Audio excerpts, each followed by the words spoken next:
All right, students, the today's topic is about models auxiliaries. There are different kinds of auxiliary we use in our English sentences and English language in written and even in the speaking discourse. But this the model auxiliary is quite different from the other kind of auxiliaries. One type of auxiliary is that type of auxiliary which help the main verb in order to form the different tenses. Let's suppose is, doing, was, doing, will be doing. So is, will be, and are and was. These are the B auxiliaries. They are called B auxiliaries. So B auxiliaries are those auxiliaries which help the main verb to form the tense of, to denote the tense of a sentence. Similarly, when we talk about the modal auxiliaries, so modal auxiliaries are also not, they are not termed as the main form of the verbs, but they also help the main verb to tell something more about the main verb. Let's suppose they play well. Let's suppose if the sentence is like they play well. But if I include any kind of modal auxiliary in that, it would definitely denote a particular purpose, the ability, or you can say that the permission, or like necessity or something. Let's suppose they can play. Now can is the modal auxiliary here. So it definitely changes the meaning of that, of the whole sentence in a bit way, right? So if I ask you to make different sentences using different models like these: can, could, may, might, must, have to, need to, ought to, should. So obviously the making of these sentence would be taking, not more than 3 or 4 minutes. You can make each of the words a sentence. You can change each of the word into a sentence in a very few time. Now here's the examples of every kind of modal auxiliary which we discussed in the previous slide. So Lisa can speak French. When I was a child, I could climb trees. You may start your exam now. They might not buy a house at all. You must have a passport to cross the border. You have to visit us while you are in town. I needed to drink a few cups of coffee in order to stay awake. Should I call a doctor? You ought to have your car serviced before the winter. Now, if you analyze every sentence, you can easily get the idea that each sentence does have a proper main verb, or you can say that action verb is there. We cannot make the sentence like this, that Lisa can French. When I was a child, I could trees. You may your exam now. Obviously, these sentences do require a particular verb in it. So let's talk about the first sentence, that is Lisa can speak French. Now, if the sentence is like this, it would definitely used to tell the ability of Lisa, that Lisa has the ability to speak French. Similarly, when you talk about the second sentence, when I was a child, so it when I was a child, so was indicating that it is the past, it is in the past time. When I am a child, no, it is like I was a child. When I was a child, I could climb trees. Now could, however, could is also showing the ability, but it is showing the ability in the past time, not the present. If it would be in the present, it would be like I can climb trees, right? Now you may start your exam now. This is, giving the permission to someone. Probably a teacher is asking student that now your time has started. Now you may start your exam. Now you may start your paper. Now you may start your writing. So this is may. This may is used to show that somebody is giving someone the permission of something. They might not buy a house at all. Now it is talking about any kind of, perception, assumption about something. Like probably they do not buy the house, and they might not means the possibility of something, that it is assuming, and it is the assumption of the speaker or the writer, that probably they won't buy the house, right? You must have a passport to cross the border. Now, what is the usage of must here? If we give a thought to the sentence, it would definitely tell us a necessity, kind of necessity, that you must have a passport to in means if you don't have the passport you cannot cross the border. So it's a must thing. So must is showing the necessity of some particular action. You have to visit us while you are in town. So it is also it is also somehow linked with the must, but it is telling more about, not an obligatory thing, but when we eagerly want someone to do something. So you have to visit us means like we are bounding someone to do, because it would definitely return in pleasure. I needed to drink a few cups of coffee in order to stay awake. Now, I needed to. So it is also showing us a necessity. But there is a slight difference among these kinds of sentences like must, have to, needed to. So needed it means that if I don't do this, I wouldn't be able to do the other task. So there is a link between the two things. Now, the second last sentence is, should I call a doctor? Now, should I call a doctor is, you know, uh, probably asking about the recommendation that should I do this, or, it is possibly one of the possible solution one is discussing with the other person. Now, the last sentence is, you ought to have your car serviced before the winter. So, it is also the recommendation by someone that you ought to have your car serviced. It is, it is kind of a good advice which somebody is giving to someone. And it has a strong link with should. Likewise, if we change ought to with that of the should, like you should have your car serviced before the winter. Now it sentence would definitely tell that it is also the recommendation by someone, but it is, a strong recommendation that you should do this. But that means if you don't do this, it would result in a bad scenario. But you ought to means your willing should also be incorporated with the particular action, right? Okay. Now, here comes the definition of modal auxiliary. So, a modal auxiliary is a type of auxiliary helping verbs that is used to express means obviously auxiliaries do help the main verb. So, they would definitely be called as helping verb. So, they are used to express, but when we talk about the modals, so modals are those words which are used to express particular intention in the sentence, like probably it's ability of something, or the possibility, or permission, or obligation, right? Okay, now ability. For the ability, what kind of modal auxiliaries we use in the sentences? We use can, could, and be able to. Can, could, and be able to. We use can to say when something is possible, that someone has an ability or an opportunity. Means some has the ability to do this, and someone has, the favorable condition to do something. So she can go to the music room. Probably it's she must be in the building where the music room was. So so we can also say that she can go to the music room. The other sentence is that Natasha can play the piano. So Natasha can play the piano, it is somehow telling the ability, means the skill she actually possesses, and she can play the piano.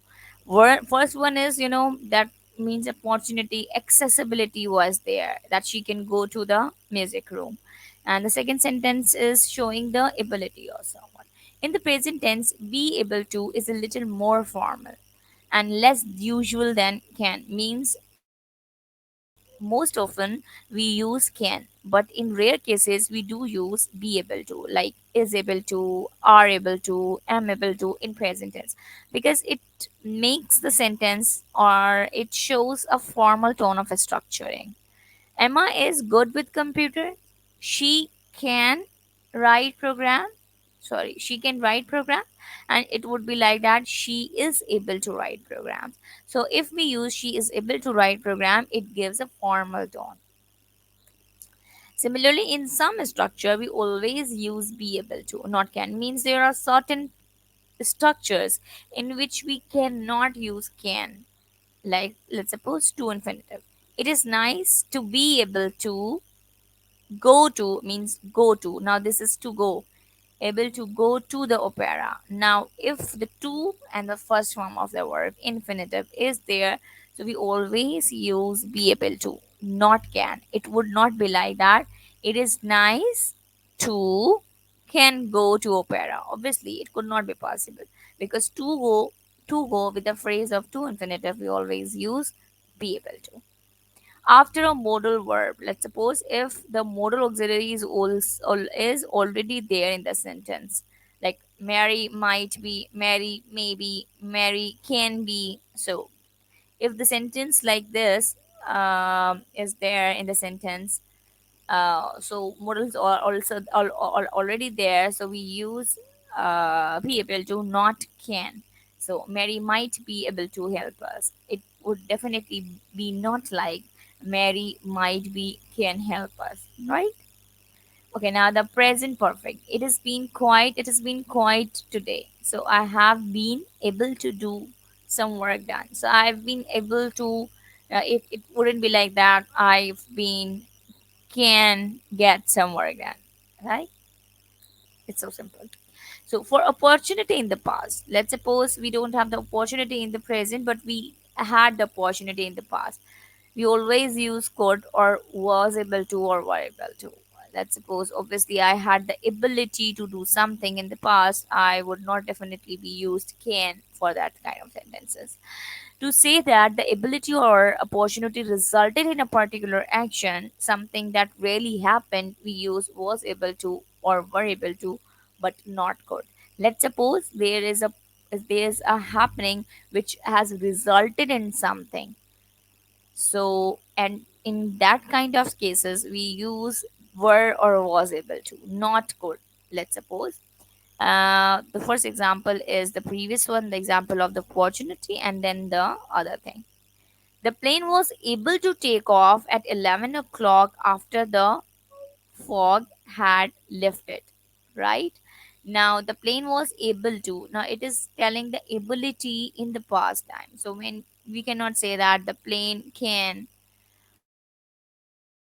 right? So, we can use that the plane could take off at 11 o'clock or was able to take off at 11 o'clock after the fog had lifted. Now, the other sentence is, luckily, Mark was able to get the work done or succeeded in getting the work done in time. It would not be like that. Luckily, Mark can get the work. Oh, sorry, could. Luckily, Mark could get no, because it is showing that something has done appropriately, which resulted in an appropriate action, that the work done in time. This is the other action which was dependent on the ability of the word of the mark, which he actually has done. Now, for the permission, what are the modal auxiliaries we use to show the permission, to grant the permission? Asking permission, like let's go permission, for taking the permission we use can, may, could, or be allowed to. So, can I use your pen? This is also a sentence which is showing that somebody is taking the permission by someone. The other sentence is, could we borrow your letter please? Could we borrow your letter please? Now, this is also another form of taking permission. And the third one is, may I see the letter? So this is also the sentence which is showing that somebody is taking the permission. And the last one is, am I allowed to listen your speech? Now, this is also the sentence which is showing the permission taking. Now, what is the difference? It means these are the four sentences which can be used in every way, in every kind of sentence, which we can use in every kind of sentences which is intended to take the permission by someone. could often sounds more polite than it. What is the difference between could and can? That could is a bit polite. Now can is, rather informal. You can say that these kinds of structures we use with your, with our friends, with our colleagues, with our, siblings. So, can I do this? Can I have your pen? Can I go along with you? So these are the things which we use in our, informal kind of tone. But when we are taking the a bit formal, or you cannot say that, not a formal but a polite way. Let's suppose we are talking to our teachers, or we are talking about talking to our, or we want to take the permission with our adults, by our adults or by our parents. So we use could is, a bit polite. May I see the letter? Now the may I see, may is a bit formal sentence. Means may we use actually the sentences with may when we are addressing to, or to some kind of authoritative person. Like let's suppose हम boss से बात कर रहे हैं, हम फिर principal से बात कर रहे हैं. So it would, be definitely represented by using may. And am I allowed to listen to your voice? It is rather more formal, and it is, not often used in speaking, but it is somehow used in written discourse. Okay, now giving and refusing permission. To give permission, we use can or may, but not could. Why? Because when we are granting some kind of permission to someone, so it must happen in the present. We cannot grant the permission for the past action. Obviously, somebody would ask to take the permission in the present time, not in the past time. It is so obvious. So we always used to grant permission in present time with that of the can or may. But we should not use could in present time. That is why could is not used to give and refuse permission. You can wait in my office if you like. Obviously, the speaker of the sentence definitely address the recipient in the very same time, in the present time. Not he was addressing to the students, he must be addressing to the student in the present time. He must not use this sentence for the past action which has already happened, because we cannot give the permission for the already happened things. Could I borrow your calculator? Now this is, the sentence. But if the answer means allowing or giving and refusing the permission, we would definitely use yes, you can borrow. I cannot say that you could borrow. Right? You may telephone from here. So may is formal and is not often used in a speech. Like, you may telephone from here. You may take my pen. So in a speaking or in a speech, we don't use may. To refuse permission, we use cannot or may not, but obviously not could not. Could we picnic here? So I'm sorry, I'm afraid you cannot. We cannot say that you could not, because it would definitely reflect the past happening, and we always grant the permission in the present time. Members may not bring more than two guests into the club. Now, may not is showing a formal tone, because probably the this sentence is written on the board or on a name brochure or pamphlet. So, to talk about rules made by someone else, we use can, could, or be allowed to. Let's suppose we have made a list of some kind of rules which would be addressed to, the visitors. So we use can, could, or be allowed to. And be allowed to is more often used in writings. We use can to talk about the present, and we use could for the past. Simple. So each passenger can take one bag onto the plane. Now, obviously, if the happening, or if the this kind of rule is denoted to someone which happened in the past, which was there in the past time, so we can use could. In the 1920s, you could drive without taking it. Now it is, a specific time, 1920. Now it does not happen. So when we are reflecting the ability in the past time, so we can use could. We can also use be allowed to. Let's suppose for general permission in the past, we use either could or was were above. Means I could always stay. Sorry, I could always stay. It would definitely be like that. I was allowed to or to stay always. Right. Now, possibility and certainty. Now, definitely, possibility means, let's suppose if I say that it may rain, it might rain, it could rain, it must rain. There is a slight difference between each sentence. So the possibility, the percentage of possible situation varies from one sentence to the other sentence. If we say that it must rain, and if we say that, sorry, if we say that it may rain, so there is a huge difference between the both sentence, because one is showing the 100% possibility, and the one would probably is saying the 20% possibility of some happening. We use may or might to say that something is possible, or that it is quite likely. Means we are not sure, but it could happen. So we can use them for the present or the future, that it may be a bomb, it might be a bomb, perhaps. Means we are not sure, but we are, after looking at the condition of that thing or the structure of something, we are just discussing that it may be a bomb or it might be a bomb. We can use could to say that something is possible, that it can, if we change the similar sentence into can, the can structure, it would be like that it can be a bomb. So now the percentage of possibility has increased. Now if I say that the story could be true, now if I say that could be true, I suppose this is possible. First one is perhaps, means the chances were less. Now in the second sentence, when we use could, the possibility becomes a bit uh, more. Sometimes could means only a small possibility. Sometimes you could win £1 million. You could win means it was the possibility in the past time that you could have done this.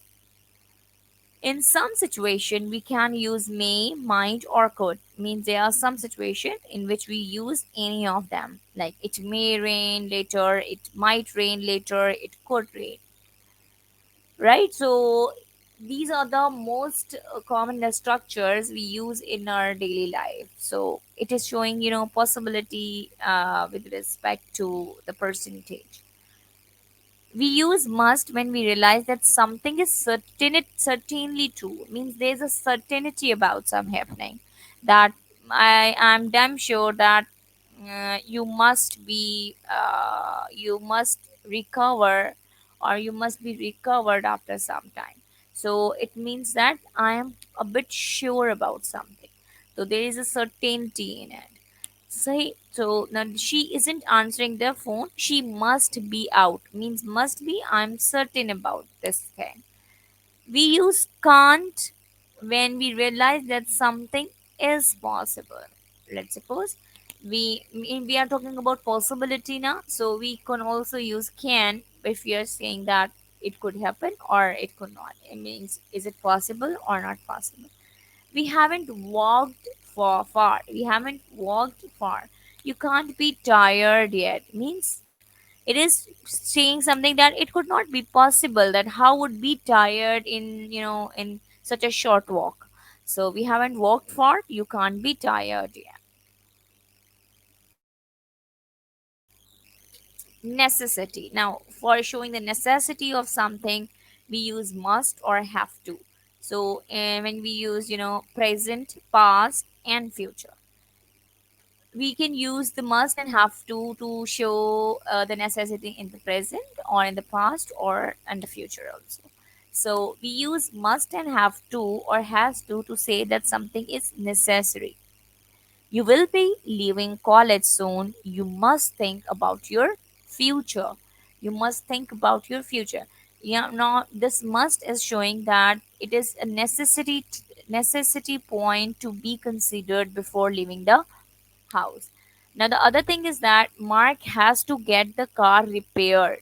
There's something wrong with the brakes. Now Mark has to get the car repaired. Now if we focus on the has to, so it is showing that it is the necessity thing to be take care of before going out. Some means Mark has to get the car repaired. I mean, he has to do this urgently because it there's something wrong. There is something possibly there could happen worse scenario, right? So these are the things we can use.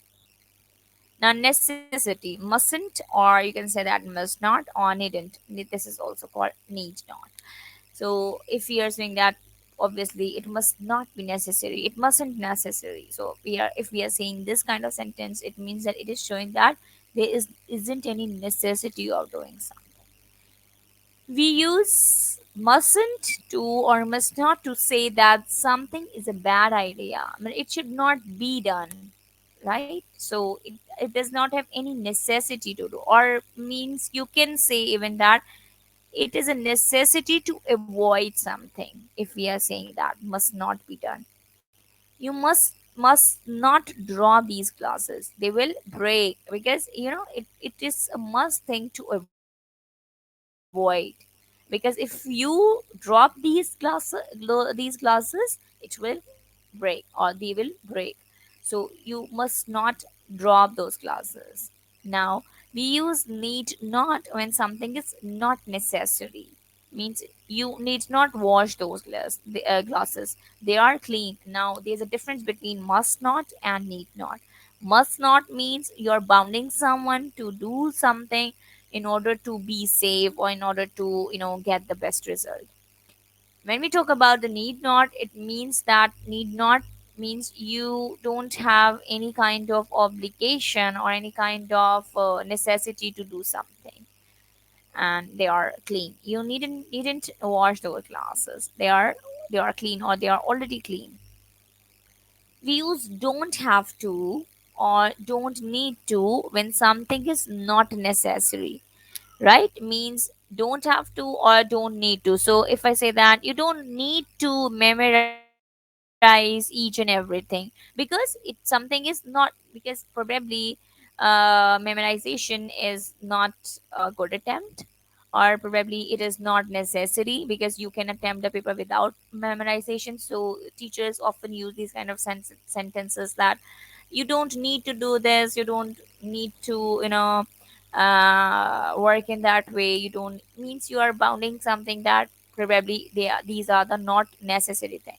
The meaning is the same as needn't. They both have the same meaning. Needn't and don't need or don't have to. We use didn't need to when something was not necessary. We use didn't need. Obviously, was not. Not was not. If we talk about something which wasn't necessary in the past time, we use did not need or didn't need. Standing was not necessary because there were seats.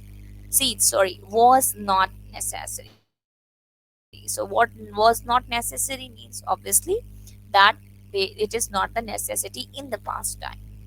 Mark didn't need to hurry. Now, didn't need to. He had a lot of time. He drove slowly along the motorway. So this is one of this possible example of didn't need to, because it wasn't the necessity of that time.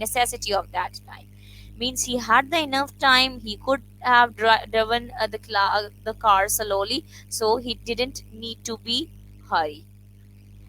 We use needn't have or a past participle for something we did which we now know was not necessary. Means at the past time, now we come to know that it wasn't a necessity.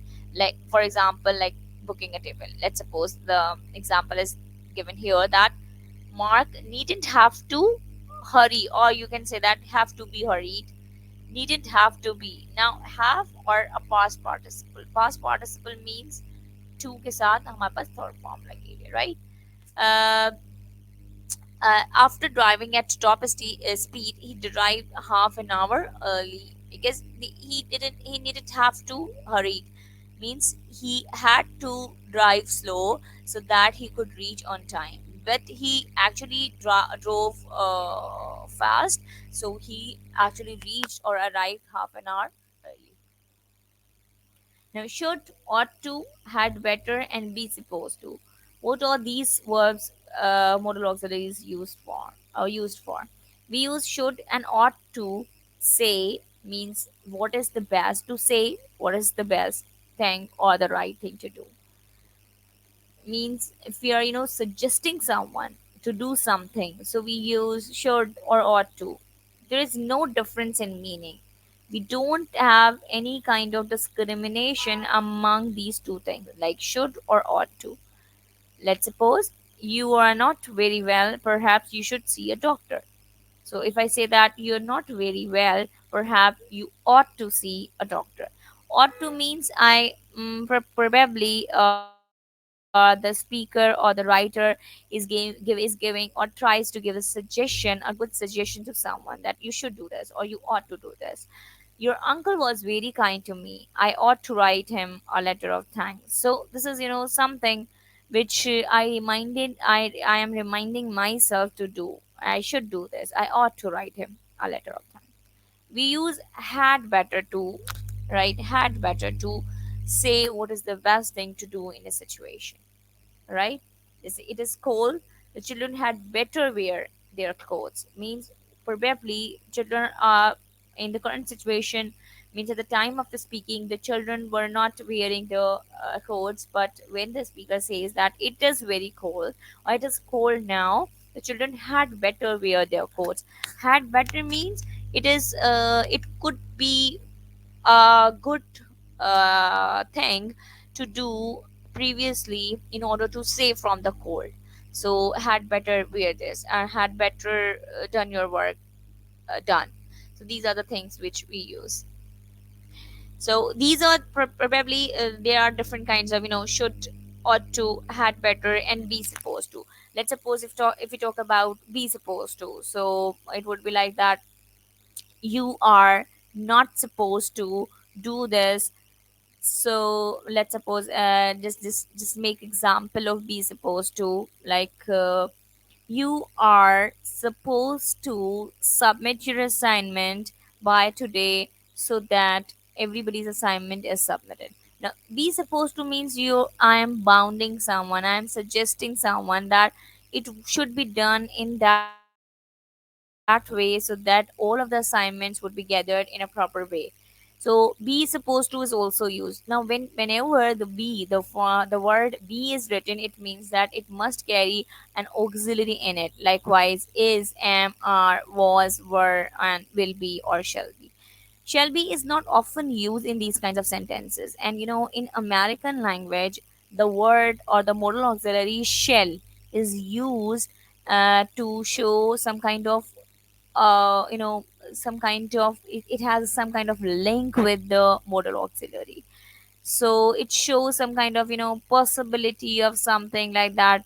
It must not be synonymically used with that of the will. I will do this, and if I say that I shall do this, so it means that I have some kind of particular intention in doing that thing. And if I say that I will do this, so it means that I have a target of doing something in future time. If I say that I shall, so it means that it has some intention of my own will as well. So if you can have a clear concept about modal auxiliaries, so they do have a strong linkage between them. They are most oftenly confused with each and other. But why do we use these sentences? It actually set your tone according to their structure. What kind of structure we should opt in the writing? So whatever I have told you in the slides, that you should have to opt the formal structuring in your writing. So be allowed to, be supposed to, these kinds of structures are should be used, or they are encouraged to use in the writing. And when we talk about the speaking, we can use any of the structure depending on the addressee of our speech. For example, let's suppose if I say that I am writing something, so we probably if I'm making the list of the rules of something, so I must use students under or children under the age of 16 are not allowed to, so are not allowed to. We cannot say that they can be in the examination hall, but it should be like, it would be definitely better to write in that way, that if we are using that children under 18 years are not allowed to. So these are the common things which we should follow while writing something. Modal auxiliaries do have the similar kind of meaning in the English, in the Urdu, that if we address someone by aap, or either by tum or by tu, so there's a difference between these three words. However, the meaning of all the three words are same. Means if we say that आप क्या कर रहे हैं and तुम क्या कर रहे हो और तू क्या कर रहा है, so these are the sentences which do have the very same meaning, but the speaker, the tone of the speaker totally or entirely changes in each of the sentences. So this is the very same difference which we can show through the modal auxiliary, through the appropriate choice of modal auxiliary within the sentences, right? So English does have the very similar kind of structuring in writing and even in speaking. So you better can understand these things when you read a lot. If you read a lot, you can get the grip over these kinds of structures in a very proper way. So this is here we end our this class, and I hope that everything is clear about the modal auxiliary. You can make similar kind of structures on your own for practicing. Thank you.